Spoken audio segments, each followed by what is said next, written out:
Okay, when it comes to taking action, I'll go from here. You guys can count on moms to get it done. That is true. And the Moms Clean Air Force are on a mission to limit pollution. Almeta Cooper from Moms Clean Air Force joins us now. Thank you for being with us. We're really excited to talk about this. Wonderful. So can you talk about how this all came about? Yes. Well, Moms Clean Air Force is about 1 million moms and dads, caregivers, who are concerned about protecting clean air and children's health. So that's really our focus. And as moms, that sort of makes a natural flow of things. What we do is we really try to get people to call to action by contacting their elected officials and then joining Moms Clean Air Force and talking about these issues, because one of the things that we know is that even though people recognize and accept that there's climate change issues, that there are clean air quality issues, they don't talk about it enough, and therefore there's kind of a lack of action, which we are really trying to change that mindset and make sure that people are taking action.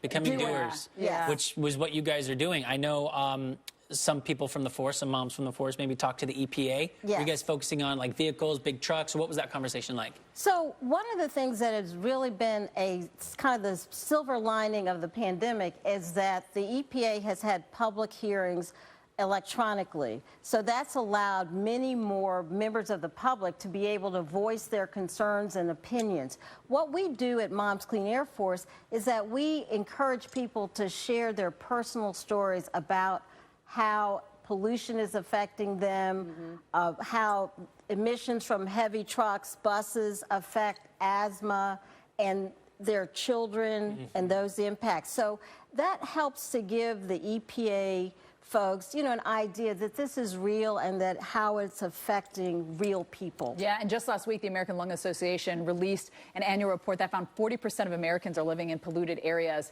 That obviously has a huge impact. What are some of the things that you can do to help change that? Well, first of all, I live in Atlanta, Georgia. I've lived here for 7 years. I live downtown, and consistently, the State of the Air report from the American Lung Association has given Atlanta an F. Terrible. You can see it flying in, how bad the air quality is at times. So we've received an F. So one of the areas that Moms has been focused on is electric school buses. What we know is that an electric school bus does not have any tailpipe emissions or any pollution. Dirty diesel fuel emission buses are polluting the air. They're triggering asthma. Asthma is the leading chronic disease of children in this country. It can also affect not only your respiratory or your lungs, but also there's some indication that it may affect brain development. And you're sending your child to school. That's the worst possible combination if you're exposing them to a known carcinogen, which is what tailpipe emissions are. And they get home and you're like, go play outside. And you're like, oh, wait, maybe don't go play outside. Thank you so much for being here with us. We appreciate this. Almeta Cooper taking time to come in studio. Yes. My pleasure.